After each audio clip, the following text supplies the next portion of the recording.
भैया inorganic chemistry से घटिया सब्जेक्ट कुछ नहीं है, क्योंकि इतना जितना मेरे को रटना पूरे सब्जेक्ट मिला के, physics, maths, organic, physical chemistry मिला के नहीं रटना पड़ता, उतना तो साला मेरे को इनऑर्गेनिक में रटना पड़ रहा है। क्या फ़ायदा है इस सब्जेक्ट का? अगर तुम्हारी ये सोच है तो let me help you in this, क्योंकि इनऑर्गेनिक केमिस्ट्री एक ऐसा सब्जेक्ट है जो तुम्हारे आईआईटी की जेई की जर्नी जो है तुम्हारी, उसको वो यहाँ से यहाँ ले जा सकता है। और हाँ, इनऑर्गेनिक केमिस्ट्री में रटना पड़ेगा, ये कोई फालतू की क्लिकबिट वीडियो नहीं बना रहा हूँ कि इनऑर्गेनिक केमिस्ट्री में बिना रटे तुम निकाल लोगे। लेकिन मैं तुम्हें एक बात बताता हूँ, तुम्हें कोई सब्जेक्ट का, कोई चैप्टर का, कोई भी ऐसी चीज़ नहीं मिलने वाली जिसको तुम विद इन 20 सेकेंड सॉल्व कर सको। इनऑर्गेनिक केमिस्ट्री का हर सवाल तुम 10 सेकंड या 15 सेकंड में सॉल्व कर सकते हैं, क्योंकि वो सवाल ही रटने वाले होते हैं। और अच्छी बात यह है कि inorganic chemistry is 1/3 of chemistry. तो केमिस्ट्री के तुम्हारे 1/3 सवाल, जो 1/3 नंबर्स हैं, वो तुम लिटरली 10 मिनट से 15 मिनट के अंदर पूरे सवाल निकाल सकते हो, और एक बहुत अच्छा कॉन्फिडेंस बूस्ट कर सकते हो अपना।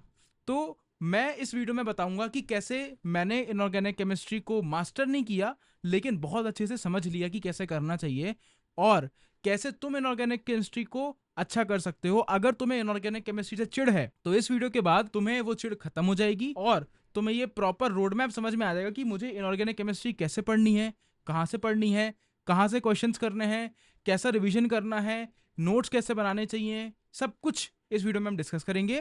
ये वीडियो पूरा रोड मैप होने वाला है इनऑर्गेनिक केमिस्ट्री का। इस वीडियो के बाद तुम्हें कहीं कुछ भी और वीडियो देखने की जरूरत नहीं पड़ेगी। तो चलो वीडियो को चालू करते हैं, लेकिन उससे पहले चैनल को सब्सक्राइब कर लो, बिकॉज मैं चाहता हूं कि ये वीडियो ज्यादा से ज्यादा स्टूडेंट्स तक पहुंचे, because that is my main purpose. देखो, सबसे पहले मैं तुम्हारे माइंडसेट के बारे में बात करता हूं। मैं अगर गरीब हूं ना, तो मैं दो तरीकों से गरीब रह सकता हूं। एक तो मैं गरीब होकर दुखी रहूं, और एक मैं गरीब हूं लेकिन मन में मैंने गांठ बांध ली है कि भाई एक दिन तो अमीर बन जाऊंगा, मेहनत कर लेता हूं। गरीब हूं तो गरीब हूं, कुछ नहीं कर सकता। तुम अगर आईआईटी की प्रिपरेशन कर रहे हो, तुम्हारे नंबर नहीं आ रहे हैं, तो एक तरीका है कि यार भाई नंबर नहीं आ रहे, मैं तो कुछ नहीं कर पाऊंगा जीवन में, आईआईटी की प्रिपरेशन, खाक आईआईटी की प्रिपरेशन हो रही है मेरी।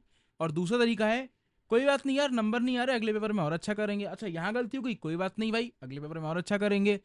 जितनी ऑप्टिमिस्टिक, जितनी पॉजिटिव अप्रोच के साथ तुम चीज़ों को ले देखोगे, जो तुम चीज़ों को सॉल्व करोगे, उतने ज़्यादा तुम्हारी प्रोबेबिलिटी बनेगी उन चीज़ों में एक्सेल करने की।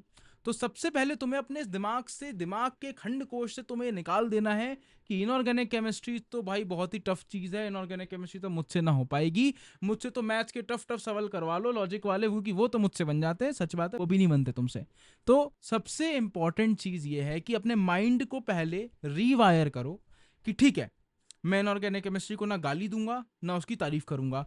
जिस चीज को तुम सीखना चाहते हो ना, उस चीज को गाली तो मत दो। हमारे यहाँ पे एक रूल होता है कि यार अगर आप कोई बिजनेस करते हो ना, उस बिजनेस से भले ही आपको इतना नुकसान हो रहा है, उसको कभी गाली नहीं देना। जिस चीज से आपकी रोजी रोटी चल रही है, जिस चीज से आपका पूरा फ्यूचर डिपेंडेंट है, उस चीज को कभी गाली नहीं देना। तो केमिस्ट्री हो, इनऑर्गेनिक केमिस्ट्री हो, या फिर फिजिकल केमिस्ट्री हो, गाली हमें किसी सब्जेक्ट को नहीं देनी है। हर सब्जेक्ट को प्रॉपर रिस्पेक्ट के साथ ट्रीट करना है, क्योंकि जिस चीज को तुम रिस्पेक्ट दोगे, रिस्पेक्ट बैक तुम्हें वहां पे मिलेगी, क्योंकि न्यूटन भाई का थर्ड लॉ है। तो अब समझते हैं माइंडसेट के बाद मेन चीज पे कि प्रैक्टिस कैसे करनी है और मैंने कैसे प्रैक्टिस करी थी। देखो, इनऑर्गेनिक केमिस्ट्री एक ऐसा सब्जेक्ट है जिसकी थ्योरी तुम सिर्फ एनसीईआरटी से पढ़ोगे तो तुम्हें कोई दिक्कत नहीं होने वाली है। हाँ, मैं यहाँ पे आके बोल चुका हूँ कि इनऑर्गेनिक केमिस्ट्री के लिए एनसीईआरटी इनफ है, 90% तुम्हारा एनसीईआरटी कवर कर देगी। लेकिन अब मेरी आगे की बात सुनना। इनऑर्गेनिक केमिस्ट्री चलती है किसके दम पे? एक्सेप्शंस के दम पे, क्योंकि वहीं पे तुम मात खा जाते हो। रटने के बारे में मैं आऊंगा तुम्हें कैसे रटना चाहिए। इसके लिए मैं तुम्हें दो बुक सजेस्ट करने वाला हूँ। मैंने जेडीली भी ली थी, मैंने ओपी टंडन भी ली थी, मैंने अरिहंत भी ली, मैंने बहुत सारी किताबें ली हैं। उसके बाद सबको पढ़ने के बाद जेडीली की तो मैंने 2 पन्ने पढ़ के छोड़ दी थी, क्योंकि भाई वो बहुत हाई लेवल थी। जो एक मीडियम लेवल बुक है जिसको तुम आराम से कर सकते हो, जिससे तुम्हारी इनऑर्गेनिक केमिस्ट्री स्ट्रांग हो जाएगी, 3 बुक्स बताता हूँ। सबसे पहले तुम्हें क्या करना है, थ्योरी पढ़नी है एनसीईआरटी से। उसके बाद तुम्हें सवाल लगाने हैं बालाजी पब्लिकेशन की वीके जायसवाल से, और ओपी टंडन से सवाल लगाने। तो तुम्हें बेसिकली क्या करना है, ओपी टंडन और Vikas Jaiswal apart from coaching modules तुम्हें यूज करना है एज प्रैक्टिस मटेरियल, और थ्योरी के लिए तुम्हें रखनी है अपनी एनसीईआरटी। अब मैं बताता हूं मैं प्रैक्टिस के लिए 2 बुक क्यों बोल रहा हूं। इनऑर्गेनिक केमिस्ट्री एक ऐसा सब्जेक्ट है जहां पे तुम न्यूमेरिकल करके ज्यादा सीखते हो, थ्योरी में उतना नहीं सीखते। तुम्हारे कंसेप्ट न्यूमेरिकल में ज्यादा बनते हैं, थ्योरी में ज्यादा नहीं बनते। बाकी जगहों पे तुम थ्योरी पढ़ के ही कंसेप्ट बनाओगे, लेकिन यहाँ पे तुम्हारे कंसेप्ट बनेंगे न्यूमेरिकल करेगी, क्योंकि वहीं तुम्हें मिलेंगे एक्सेप्शंस। लेकिन ये बताने से पहले मैं तुम्हें नोट्स कैसे बनाने ये बता देता हूँ, क्योंकि मुझे लगता है सबसे बड़ी गलती आजकल के बच्चे उसी चीज़ में कर रहे हैं कि नोट्स कैसे बनाए। कुछ लोग कहते हैं नोट्स मत बनाओ, कुछ लोग कहते हैं कि भाई बुक पढ़ लो दैट्स इनफ, कुछ लोग कहते हैं कि प्रॉपर हैंड रिटन नोट्स बनाओ। मैं बताता हूँ मैंने क्या किया, जो मुझे लगता है कि बेस्ट तरीका है, मुझे उससे अच्छा तरीका आज तक नहीं मिला। मैं जब भी इनऑर्गेनिक केमिस्ट्री पढ़ता था, मैं एनसीईआरटी से ही पढ़ता था। मेरे इनऑर्गेनिक केमिस्ट्री के सारे नोट्स एनसीईआरटी बुक के अंदर बने हुए थे। जो भी मैं पेज पढ़ता था उसके अंदर मेरे को 5 चीजें इंपॉर्टेंट मिलती थी, उन 5 चीजों पे रेड लाइन ग्रीन लाइन जो करना था कर लेता था। I made the book my actual notebook, और उसको मैंने इस्तेमाल करा कैसे, एज अ नोटबुक की तरह, कि जैसे मैंने कुछ मेरे को लिखना है तो मैंने छोटी सी जगह पे लिख दिया। और होता क्या है, जब तुम्हारे पास एक बड़ा कैनवास होता है ना लिखने के लिए, तो तुम्हें समझ नहीं आता कहाँ लिखूं कैसे लिखूं। जब तुम्हारे पास एक बहुत छोटी जगह होती है लिखने के लिए, मैंने खुद फीस करा है, जब तुम एक एनसीईआरटी का पेज देख रहे हो जिसमें तुम्हें 2 डायग्राम बने हुए हैं और तुम्हारे पास बहुत कम जगह है लिखने की, लेकिन तुमने वो नोट वहां पे लिख दिया है, तुमने अपने अंदर एक ऐसा न्यूरल पाथवे क्रिएट कर दिया है जिससे कि तुम्हें एग्जाम में वो याद रहेगा कि यार मैं पी ब्लॉक में ये पढ़ रहा था तो मैंने यहाँ पे छोटी जगह बनाई थी क्योंकि जगह नहीं थी, 2 डायग्राम थे तो मैंने ये लिख दिया था यहाँ पे। और मैं बता रहा हूँ मुझे इससे बहुत हेल्प हुई है, क्योंकि देखो डायग्राम बनाने का टाइम किसी के पास नहीं है, तुम्हारे पास भी नहीं है कि तुम अपने नोट में बढ़िया सुंदर सुंदर ग्राफ डायग्राम बनाओ। इससे अच्छा एनसीईआरटी जिसमें बने बनाई चीजें हैं उसकी विजुअल मेमोरी अपने दिमाग में छाप लो। एनसीईआरटी की विजुअल मेमोरी छाप लोगे, तुम्हें कुछ करना नहीं पड़ेगा। मैं तुम्हें खुद बता रहा हूँ, इनऑर्गेनिक केमिस्ट्री एक ऐसा सब्जेक्ट है जहां पे तुम रट्टा मार नहीं सकते, क्योंकि तुम भूल जाओगे। तुम्हें वहां पे विजुअल मेमोरी पे खेलना पड़ेगा, तुम्हें वहां पे डायग्राम याद होने चाहिए, तुम्हें वहां पे वो बने हुए चीजें दिखनी चाहिए अपनी आंखों के सामने कि यार हाँ मुझे दिख रहा है कि यहाँ पे मैंने ये लिखा था, यहाँ पे मैंने ये लिखा था। अगर कोई एक रिएक्शन लिखी हुई है या फिर कुछ भी लिखा हुआ है, कंपाउंड का नाम लिखा हुआ है, तो वो ऐसा लिखा हुआ था। वो तभी पॉसिबल होगा जब तुम बुक के अंदर नोट्स बनाओगे। तो पहली चीज, नोट्स तुम्हें कैसे करने हैं, एनसीईआरटी बुक पढ़ रहे हो, हर पेज पे थोड़े थोड़े नोट्स बनाते जाओ। आई विश मेरे पास होती एनसीईआरटी में, तुम्हें दिखाता। दूसरी चीज, इसका मतलब कि हमें सिर्फ एनसीईआरटी बुक्स पे नोट्स बनाने हैं, नहीं, तुम्हें अपनी कॉपी के अंदर शॉर्ट नोट्स बनाने, और वो शॉर्ट नोट्स तुम्हें बनाने सिर्फ और सिर्फ एक्सेप्शंस के। अब तुम्हें इनऑर्गेनिक केमिस्ट्री से भगना नहीं है, तुम्हें इनऑर्गेनिक केमिस्ट्री को हंट करना है। मैं बताता हूँ उसका क्या मतलब है। मैंने एनसीईआरटी की थ्योरी पढ़ी, उसी बुक के अंदर मैंने अपने नोट्स बना लिए पेंसिल से लिख के। उसके बाद मैंने एक शॉर्ट नोट्स के लिए कॉपी ली, उसमें मैंने थोड़े बहुत एक्सेप्शंस लिख लिए जो मुझे समझ में आ गए। अब मेरा सिलसिला चालू होता है हंटिंग का। मुझे जितने एक्सेप्शंस मिले उतना अच्छा। मेरा फोकस था कि मुझे इस किताब को भरना है एक्सेप्शंस थे। तो मैंने क्या किया, वीके जायसवाल उठाई, ओपी रंडन उठाई, दबा के लगाओ सवाल, क्या दिक्कत है, वैसे भी कौन से बहुत ज्यादा दिमाग लगाना पड़ता है, एक एक पल में आंसर आ जाते हैं। और जहां मेरा आंसर गलत हुए, एक्सेप्शन याद के चक्कर में गलत हुआ था कि सच में एक्सेप्शन है, एक्सेप्शन है तो क्यों है, कंसेप्ट क्या है समझा, शॉर्ट नोट में लिखा। मेरी पूरी इनऑर्गेनिक केमिस्ट्री की जो प्रिपरेशन थी वो इस पे डटी हुई थी कि मैं कितना एफिशिएंट हूं एक्सेप्शंस ढूंढने में। तुम लोग क्या करते हो, एक्सेप्शन से बचते हो। तुम लोग क्या करते हो कि भाई एक्सेप्शन है यार याद करना पड़ेगा। मैं एक्सेप्शन ढूंढता था कि मिले तो एक्सेप्शन, और एक स्टेज ऐसी आ गई थी कि मैं कोई भी बुक उठा लूं, उसके बाद मैंने बहुत बुक उठाई हैं, एक्सेप्शंस मिलना बंद हो गए।